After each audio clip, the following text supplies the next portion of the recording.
মানুষের আস্থা এবং সর্বশেষ আস্থার ঠিকানা মানুষ এই মুহূর্তে, বাংলাদেশের মানুষ এই মুহূর্তে মনে করেন বাংলাদেশ সেনাবাহিনী। বাংলাদেশ সেনাবাহিনী কি পারবেন দেশের যে সকল অরাজকতা চলছে সেই সকল অরাজকতা দূর করে দেশকে একটা শান্তির দেশে রূপান্তরিত করতে?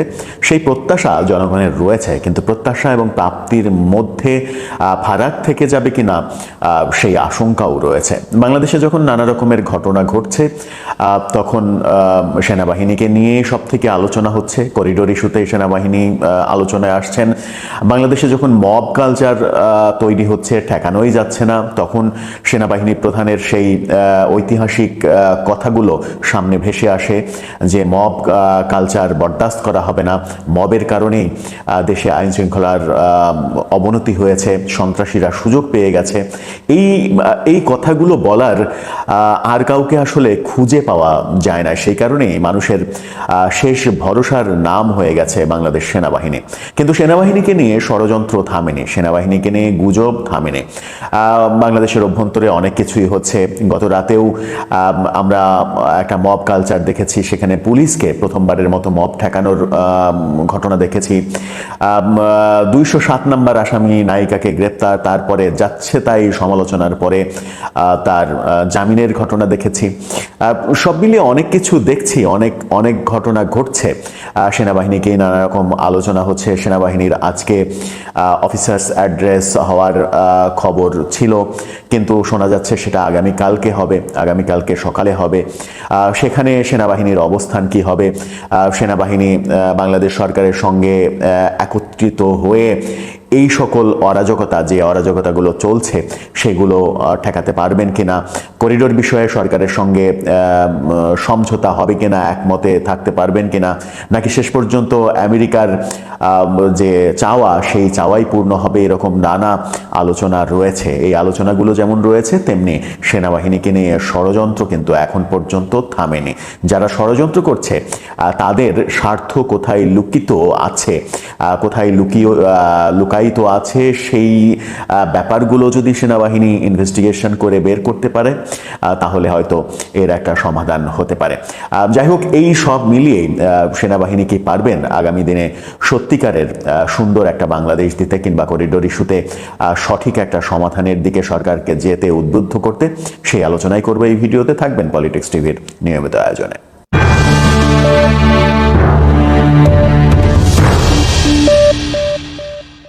দর্শক, পলিটিক্স টিভির নিয়মিত ভিডিওগুলো স্পন্সর করছে প্রজাপতি.টিভি, নতুন ওটিটি প্ল্যাটফর্ম।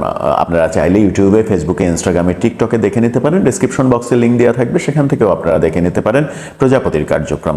বলছিলাম সেনাবাহিনীর কথা। সেনাবাহিনীর অফিসার্স অ্যাড্রেস আজকে হওয়ার কথা ছড়িয়ে পড়েছিল। সেই সূত্রে আমরাও বলেছিলাম যে আজকে সকালে হবে, কিন্তু শোনা যাচ্ছে সেটা আগামীকালকে সকালে হবে অফিসার্স অ্যাড্রেস। কিন্তু সেনাবাহিনীর বিভিন্ন সূত্র থেকে জানা যাচ্ছে যে এটা অ্যাজ ইউজুয়াল অফিসার্স অ্যাড্রেস হবে।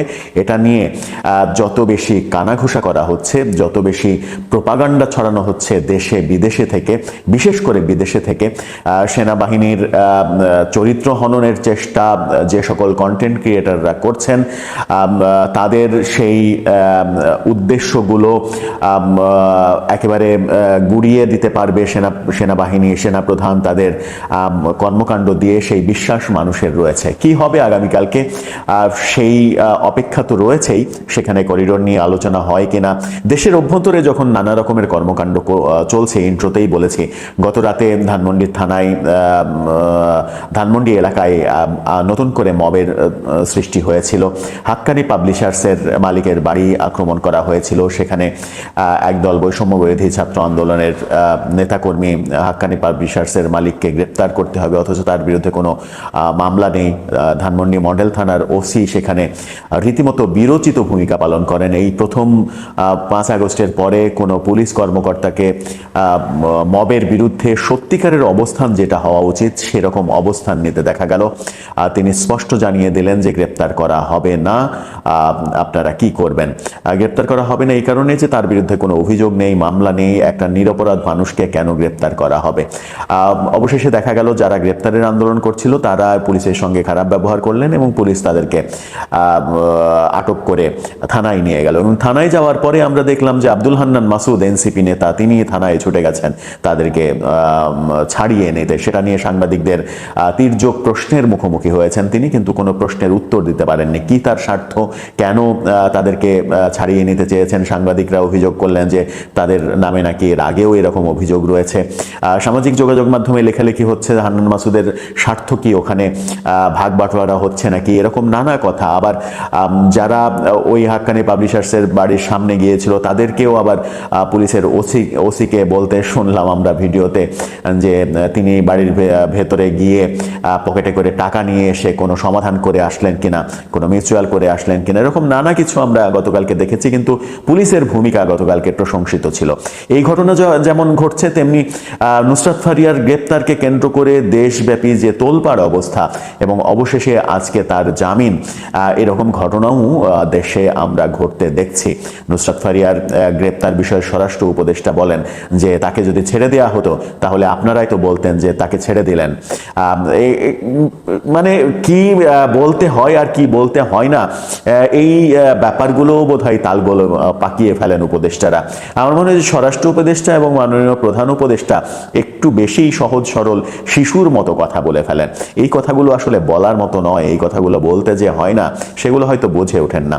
এরকম নানা কাণ্ডকীর্তি ঘটছে, ঢাকায় আন্দোলন চলছে, এটা হচ্ছে ওটা হচ্ছে, সব মিলিয়ে সবার দৃষ্টি যখন সেনাবাহিনীর দিকে, সেনাপ্রধানের দিকে, এবং সব থেকে মারাত্মক ইস্যু, সব থেকে গুরুত্বপূর্ণ ইস্যু যখন করিডোরের বিপক্ষে যখন প্রায় গোটা জাতি একাট্টা হয়েছে, করিডোর দেওয়া যাবে না, তখন সেনাবাহিনীর উপরে যদি ভার আসে যে করিডোরের পক্ষে অবস্থান করবেন নাকি বিপক্ষে অবস্থান করবেন, সেই ক্ষেত্রে দেশপ্রেমিক সেনাবাহিনী নিশ্চিত করেই করিডোর দেওয়ার পক্ষে অবস্থান করবেন না, এই বিশ্বাস জনগণের রয়েছে। এবং অফিসার্স অ্যাড্রেস যেটা আজকে হওয়ার কথা ছিল, যেটা আগামীকালকে হবে বলে জানা যাচ্ছে, আগামীকালকে সকালে সেখান থেকেই একটা মেসেজ, 24 ঘন্টা লেটে হলেও সেখান থেকে একটা মেসেজ আসবে। সেই মেসেজের অপেক্ষাতেই গোটা জাতি, এবং গোটা জাতির একটাই প্রশ্ন যে সেনাবাহিনী কি পারবেন দেশকে সঠিক পথ দেখাতে, দেশের স্বার্থে যে সিদ্ধান্তটা ভালো সিদ্ধান্ত, যে সিদ্ধান্তটা জনগণের পক্ষে যায়, যা কিছু দুর্বলতা সেটা সরকারের হোক কিংবা অন্যান্য নিরাপত্তার বাহিনীর হোক, সেই দুর্বলতাগুলো সেনাবাহিনী যেহেতু এখনো মাঠে রয়েছে, ম্যাজিস্ট্রেসি পাওয়ার রয়েছে তাদের হাতে, তারা যদি সেই দুর্বলতাগুলো ঢেকে দিতে পারেন তাহলে সেনাবাহিনী আমাদের কাছে যেমন গর্বের ফসল ছিলেন তেমনি আরো বেশি আইডলে পরিণত হবেন। তবে তাদেরকে নিয়ে যে প্রোপাগান্ডা, যে গুজবগুলো ছড়ানো হচ্ছে, পরিকল্পিতভাবে ছড়ানো হচ্ছে এবং তাদেরকে বিতর্কিত করার চেষ্টা করা হচ্ছে, সেটা যে থেমে যাবে সেটা বলা যাবে না। আর সেটা চলবেই, সেটা যারা এই প্রোপাগান্ডাগুলো করছে তারা করবেই। তার বিরুদ্ধ স্রোতে এসে সেনাবাহিনীকে সঠিক কার্যক্রমটা, সঠিক ব্যবস্থাটা, সঠিক সিদ্ধান্তটা নিতে হবে। তবেই তারা জাতীয় বীর হিসেবে যে আছে সেই বীরের খেতাবটা অক্ষুণ্ণ রাখতে পারবে। আমাদেরও বিশ্বাস সেটা তারা পারবেন। এখন অপেক্ষা যে 24 ঘন্টা লেটে হলেও আগামীকালকে কি ফলাফল আসে এবং সেখানে সত্যিই করিডোর বিষয়ে কোনো আলোচনা হয় কিনা, সেনাপ্রধান সেনা অফিসারদের মতামত চান কিনা, নাকি অ্যাজ ইউজুয়াল, যেটা বলছিলাম যে অ্যাজ ইউজুয়াল অফিসার্স অ্যাড্রেস যেমন হয় প্রতি মাসেই একবার করে সেনাপ্রধান ঊর্ধ্বতন অফিসারদের নিয়ে বসেন, বৈঠক হয়, মিটিং হয়, সেই মিটিংয়ের খবর তো আর বাইরে আসে না, কারণ সেখানে গণমাধ্যম থাকে না, গণমাধ্যমকে রাখা হয় না। সুতরাং আমরা সেগুলো নিয়ে এত জানাজানির ব্যাপারও থাকে না, সেগুলো নিয়ে আলোচনাও হয় না। কিন্তু বিশেষ প্রেক্ষাপট যখন তৈরি হয়েছে, যখন শোনা যাচ্ছে যে মার্কিন প্রতিনিধি দল সেনাবাহিনী প্রধানের সঙ্গে মিটিং করে করিডোরের ব্যাপারে তাকে রাজি করানোর চেষ্টা করেছেন, এই খবর যখন ছড়িয়ে পড়ছে তখন মানুষের মধ্যে প্রত্যাশাটা বেড়েই যায় সেনাবাহিনীর উপরে যে তারা সঠিক সিদ্ধান্ত নেবেন এবং সরকারও যদি ভুল কিছু করতে যায়, ভুল পথে যায়, সরকারকেও সংশোধন করে দেবেন। কারণ এই সরকার রাজনৈতিক সরকার না, এই সরকারের অধিকাংশ উপদেষ্টারাই রাজনৈতিকভাবে অভিজ্ঞ না, দেশ চালানোর ব্যাপারে একেবারেই 0% অভিজ্ঞতা, তাদের কোনো অভিজ্ঞতা নেই। এই যে এবার দায়িত্ব নিয়েছেন এটাই তাদের দায়িত্ব, যদিও প্রধান উপদেষ্টা প্রফেসর ইউনূসের এর আগের একবারের অভিজ্ঞতা রয়েছে, কিন্তু সেটা রাষ্ট্র চালানোর মতো অভিজ্ঞতা না, সেটা তিনি নিজেও স্বীকার করেছেন। সেই কারণে তাদের ভুল ভ্রান্তি হবে, হচ্ছে, সামনে আরও হবে। সেগুলোতে সেনাবাহিনী তাদের দিক নির্দেশনা সঠিক, সেনাবাহিনী জনগণের পালস বুঝে, এই সরকার অনভিজ্ঞ সরকার জনগণের পালস না বুঝলেও সেনাবাহিনী জনগণের পালস বোঝে, এই বিশ্বাস জনগণের আছে। সেই পালস বুঝে সঠিক পরামর্শটা সরকারকে দেবে যেন দেশ কোনো বিপদে না পড়ে, সেই প্রত্যাশাই আমাদের থাকবে। দর্শক, আপনার কি মনে হয় শেষ পর্যন্ত সেনাবাহিনী কি পারবেন আমাদেরকে সঠিক পথ দেখাতে, কিংবা সরকারকে ভুল পথ থেকে সঠিক পথে নিয়ে আসতে? আপনার মতামত জানিয়ে লিখতে পারেন আমাদের কমেন্ট। আসসালামু আলাইকুম রহমতুল্লাহি ওয়া বারাকাতুহু। সম্মানিত দর্শক, আজকে যে শিরোনামে আলোচনা করব সেটি হলো বাংলাদেশের সকল পক্ষ পরস্পরের মুখোমুখি হয়ে পড়েছে। যারা ব্যাংক পরিচালক, তারা এখন যারা ব্যাংক পরিচালনা করছেন, মানে ব্যাংকের যারা মূল উদ্যোক্তা মালিক, তাদের একটা বিরাট অংশ অপর পক্ষ মালিকদের মুখোমুখি হয়ে পড়েছেন। যারা শেয়ার হোল্ডার মালিক, এরা আবার এখন বাংলাদেশ ব্যাংকের পক্ষ থেকে যে ম্যানেজমেন্ট দেওয়া হয়েছে তাদের সাথে পলিসিগত বিষয়ে মুখোমুখি আছে। ব্যাংকের যে মূল স্টেক হোল্ডার, ব্যাংকের ম্যানেজমেন্ট এবং যারা ব্যবসায়ী আমানতকারী, তারা মুখোমুখি অবস্থানে পৌঁছে গেছে। যারা সরকার চালাচ্ছেন, সরকার এবং জনগণ, অনেকগুলো বিষয়ে রীতিমতো মুখোমুখি অবস্থায় পৌঁছে গেছে। সরকার এবং রাজনৈতিক দলগুলো একেবারে মুখোমুখি অবস্থায় পৌঁছে গেছে। সরকারের কতগুলো বিভাগ, বিশেষ করে উপদেষ্টা মণ্ডলী, তারা এবং তাদের যারা সহযোগী, তাদের সঙ্গে রাষ্ট্রের কতগুলো প্রতিষ্ঠান, যেমন সেনাবাহিনী, পুলিশ বাহিনী, রীতিমতো মুখোমুখি অবস্থানে সচিবালয় সহ পৌঁছে গিয়েছে, কোনো সন্দেহ নেই। এর বাইরে রাষ্ট্রীয় প্রতিষ্ঠানগুলোর মধ্যে বিভিন্ন পক্ষ, যেমন দুর্নীতি দমন কমিশন, সচিবালয়, জুডিশিয়ারি, মিলিটারি, পুলিশ, বিজিবি, এখানে বিভিন্ন মতাদর্শ, দল, আদর্শ এবং যারা সুবিধাভোগী, তাদের মধ্যে বেশ কয়েকটি গ্রুপ মুখোমুখি দাঁড়িয়ে গেছে, কোনো সন্দেহ নেই। তো এরকম মুখোমুখি অবস্থার পাশাপাশি পুরো রাজনীতির অঙ্গনে সব রাজনৈতিক দলগুলো বন্ধুহীন হয়ে পড়েছে। বাংলাদেশে এখন জাতীয় পার্টির কোনো বন্ধু নেই, বিএনপির কোনো বন্ধু নেই, জামাতের কোনো বন্ধু নেই, হেফাজতের কোনো বন্ধু নেই, আর চরমোনার কোনো বন্ধু নেই। এগুলো তো মূল দল। এর বাইরে তো কমিউনিস্ট পার্টি যারা আছেন, বামধারার রাজনীতি করেন, তারা তো আসলে ক্ষমতায় যাওয়া বা এগুলো নিয়ে কখনো মাথা ব্যথা তাদের নেই। তারা তাদের মতো করে একটা আদর্শিক রাজনীতি তারা করে যাচ্ছেন, ওটা একটা ভিন্ন প্রসঙ্গ। এরপর আপনি আসেন পেশাজীবী সংগঠনগুলো। সেই পেশাজীবী সংগঠনের মধ্যে নানা রকম দ্বন্দ্ব, সংঘাত, দখল বাজি থেকে শুরু করে অসন্তোষ চরমে।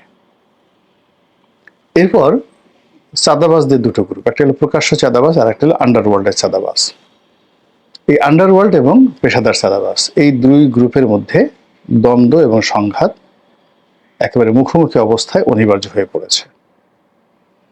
তো এই সকল দ্বন্দ্ব এবং এই সংঘাত মে মাসের এই 20 তারিখে বসে আমি যখন এই ভিডিওটি করছি, এটি এমন একটা ক্রান্তিকালে, একটা যাকে বলা হয় পয়েন্ট অফ নো রিটার্নে এসে গেছে। আজকের দিনে, মঙ্গলবার দিন দুপুর 2টোর সময়, আপনি যদি এই ঢাকা শহরের বাসিন্দা হন, তাহলে আপনি এমন কিছু শুনছেন এবং এমন কিছু আশঙ্কা করছেন যেটি আপনি কখনো ইতিপূর্বে শুনেননি। এবং একটা জিনিস আছে, কিছু না কিছু বটে, কিছু না কিছু রটে। দ্বিতীয়ত হলো যে এই পৃথিবীতে যা কিছু ঘটে তার আগাম কিছু পূর্বাভাস এই পৃথিবীতে চলে আসে।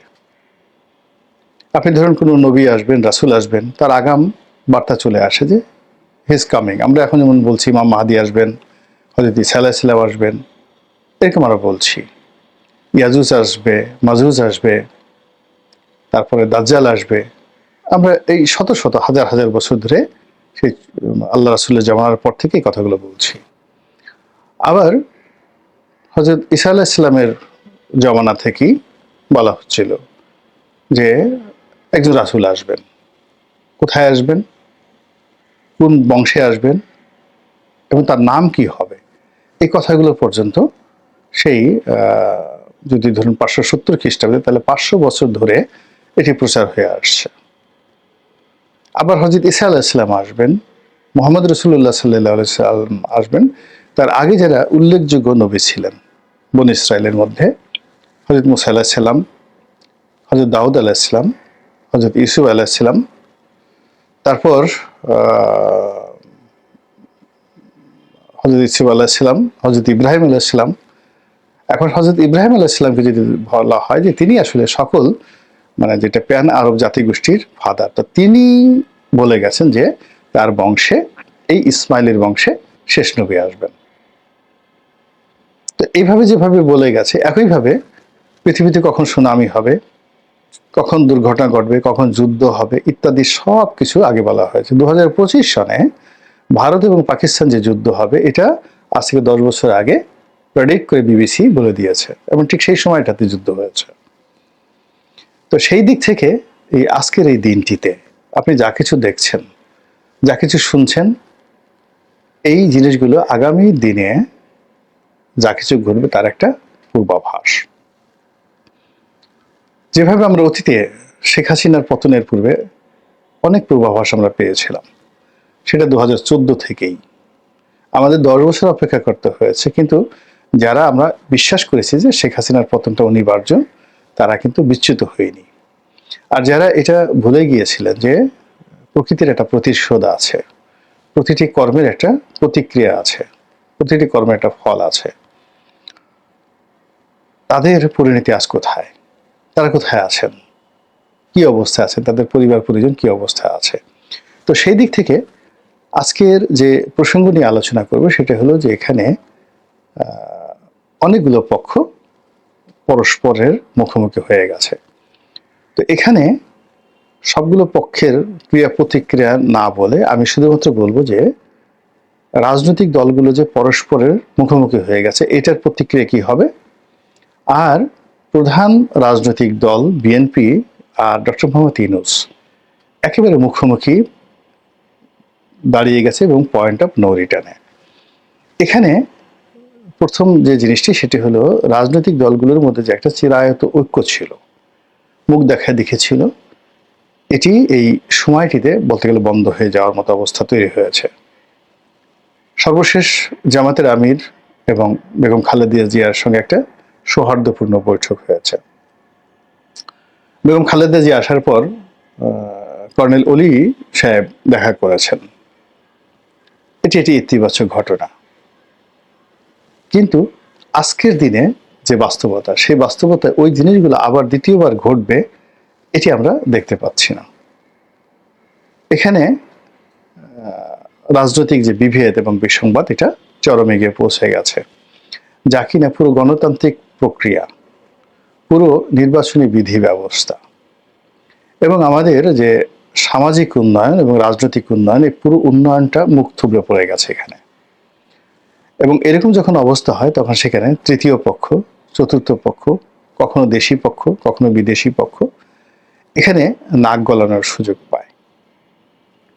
আমরা এখন অনেক কথা বলি, এখন আর সে আগের জমানা নেই, এখন সে ইস্ট ইন্ডিয়া কোম্পানির যুগ নেই, কিন্তু বাস্তবতা হলো যে এখন আরো আগের চাইতে খারাপ অবস্থায় এই জিনিসগুলো হচ্ছে। আগে যেমন ধরুন ইস্ট ইন্ডিয়া কোম্পানি বলেন ইংরেজরা, বা ফ্রান্সের যারা সাম্রাজ্যবাদী শক্তি ছিলেন, নেদারল্যান্ডে যারা ছিলেন ডাচ, ওলন্দাজ, কিংবা যারা পর্তুগিজ ছিলেন, তাদেরকে সরাসরি মাঠে নেমে জায়গা দখল করতে হতো, আসতে হতো, ইনভেস্ট করতে হতো। কিন্তু এখন পুরো সিস্টেমটা এমন অবস্থা হয়ে গেছে যে বিশ্বব্যাংক থেকে একটু কলকাঠি নেড়ে দিলে, সিআই অফিস থেকে একটা কলকাঠি নেড়ে দিলে, অজিত দুভাল যদি একটু কলকাঠি নেড়ে দেন, পাকিস্তানের আইএসআই যদি এটা কলকাঠি নেড়ে দেন, ঢাকা শহর তছনছ হয়ে যায়, যেটি আজকে 200 বছর আগে 100 বছর আগে কল্পনা করা যেত না। তো এইভাবে বিভিন্ন পক্ষ মুখোমুখি হয়ে গেছে। আইএসআই বাংলাদেশের বিষয়ে, চীন ভারত বাংলাদেশের বিষয়ে, আমেরিকা রাশিয়া বাংলাদেশের বিষয়ে, সব পক্ষ কিন্তু মুখোমুখি হয়ে গেছে। তো সেই মুখোমুখি অবস্থানের মধ্যে রাজনৈতিক দলগুলোর মধ্যে যে সম্পর্কের অবনতি, সেই অবনতিটি অচিরেই সংঘাত হিসাবে দেখা দেবে।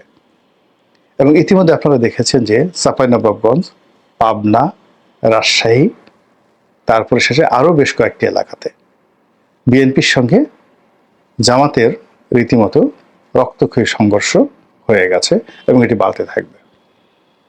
এবং জামাত ঢাকা শহরের বেশ কয়েকটি প্রতিষ্ঠানে এতটা